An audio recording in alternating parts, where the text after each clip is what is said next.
বেঁচে থাকার মতো এরকম কোনো স্বাবলম্বী তো নেই। অর্থ যা গেছে তো সেটা গেছেই। এখানে ব্যাংকের ঋণ লোন সবকিছু নিয়ে আমরা মনে করেন যে একদম পথে বসে গেছি ভাই, আমরা একদম সর্বহারা হয়ে গেছি। প্রায় 7 থেকে 8 কোটি টাকা হচ্ছে আমাদের এখানে ইনভেস্ট করা আছে এই মৎস্য খামারের উপরে। প্রজেক্টের দিকে তাকালে, পুকুরের দিকে তাকালে, পুকুরের যখন যাই মানে হাড়ের উপরে চাপ দিয়ে ধরে রাখতে হয়, কখন মনে করেন যে কোন ধরনের এত বড় প্রেশানির ভিতরে আমরা আছি। আমরা যদি এখনো বাজারজাত করতাম প্রায় 5 কোটি টাকার উপরে আমাদের এখানে মাছ ছিল। এখন এগুলো আমরা কাকে বলবো? এখন আমাদের মানে বেঁচে থাকার মতো এরকম কোনো স্বাবলম্বী তো নেই। অর্থ যা গেছে তো সেটা গেছেই, কিন্তু এখনের জীবনের মৌসুমে একটা অবস্থায় এসে আমরা দাঁড়িয়েছি। আর এই পরিস্থিতিতে এখান থেকে দ্বিতীয়বার রিকভার করে ওঠা কিভাবে সম্ভব ভাই, এটা আমরা আসলে জানি না। আপনি তো জানেন পালা জিনিসের আসলে মায়া বেশি থাকে, টাকা পয়সার একটা মায়া আছে। পালা জিনিস আমরা 2 থেকে 3 বছর পর্যন্ত মাছগুলো, এক একটা মাছের পরিমাণ প্রায় 2 থেকে 3 কেজির মতো। সেই ক্ষেত্রে আমরা যদি এখনও বাজারজাত করতাম প্রায় 5 কোটি টাকার উপরে আমাদের এখানে মাছ ছিল। এখন এগুলো আমরা কাকে বলবো? দেশের পরিস্থিতি যেটা হচ্ছে আজকে, দেশে মনে করেন যে সরকারের যে পরিস্থিতি, আমাদের উদ্যোক্তাদের যে পরিস্থিতি, এখানে ব্যাংকের ঋণ লোন সব কিছু নিয়ে আমরা মনে করেন যে একদম পথে বসে গেছি ভাই, আমাদের আর আসলে কিছু নেই, আমরা একদম সর্বহারা হয়ে গেছি।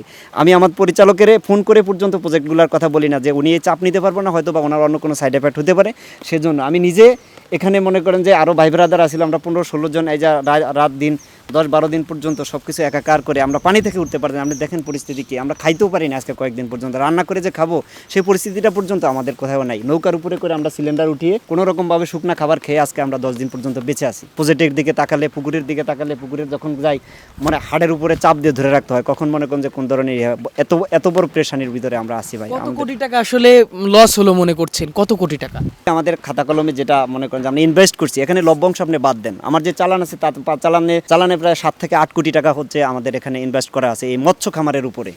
এই পুরো মাছগুলা মনে করেন যে আমাদের 8 কোটি টাকা প্লাস, মনে করেন যে 8 কোটি টাকা বলছি, হয়তো প্লাস হতে পারে, কিন্তু সেখানে মূলধন তো এটা ছিল লভ্যাংশ সহকারে প্রায় 15 থেকে 16 কোটি টাকার আমার সম্পদ ছিল। কিন্তু বিষয় হচ্ছে এত বড় একটা ধস আমরা রিকভারি করার মতন আমাদের আসলে কোনো ইয়ে নাই। এখন যদি দেশের যারা হচ্ছে কর্মকর্তা আছে, সরকার যদি মনে করেন যে বিভিন্ন খাত থেকে আমরা যে ঋণ করছি, এখান থেকে যদি আমরা আসলে কোনো জায়গা থেকে কোনো সহানুভূতির অবস্থা আমরা পাই, তাহলে হচ্ছে আমাদেরকে সম্ভব। কিন্তু আমরা আমাদের জায়গা থেকে রিকভার করে ওঠার মতো কোনো পরিস্থিতি ভাই আমাদের নেই। সেক্ষেত্রে আমি আমার লাইফে আমি কখনো এরকম ভয়াবহ বন্যা দেখি নাই। আজকে দেখেন, যদিও আমি আমার মৎস্য চাষের এই প্রকল্পটা নিয়ে আমি মনে করেন যে খুব দুরবস্থার মধ্যে আছি।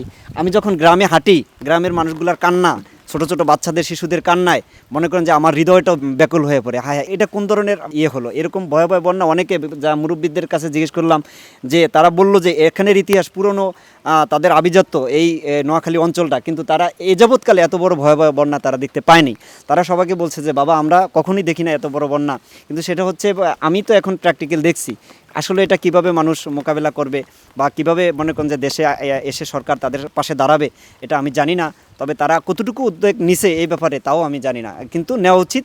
সবাই এসে তাদের পাশে দাঁড়ানো উচিত এবং সবাই এসে তাদেরকে খোঁজখবর নেওয়া উচিত, এটা আমি তাদের কাছে কামনা করি। আমার মতো এমন শত শত চাষি আছে, শত শত মানুষ আজ মনে করেন যে পানিতে এভাবে ইয়ে হয়েছে। আজকে আমার যা হয়েছে, আমি শুরু থেকে মনে করেন যে যেভাবে আসলে আমরা খাটুনি খাটছি, খেটে আমরা এই পর্যন্ত মনে করেন যে এগুলো ইয়ে করছি। আমার পাশে যদি সরকার নাও দেয়, আমি সরকারের কাছে অনুরোধ করব, দেশের কর্তৃপক্ষের কাছে অনুরোধ করব, সেটা হচ্ছে মনে করেন যে আজকে হাজার হাজার শত শত জেলে মৎস্য চাষিরা মনে করেন যে যারা আমার থেকে আরও বেশি নিঃস্ব হয়ে গেছে, আপনি আমার পাশে যদি নাও দাঁড়ান, আমি বলবো অনুরোধ করে অন্ততপক্ষে যেন অন্য চাষিদের পাশে আপনারা দাঁড়ান, তাদের খোঁজখবর নেন, তাদের দিকে, তাদের এই যে উদ্যোক্তার মনোবল যেন তারা না হারায়।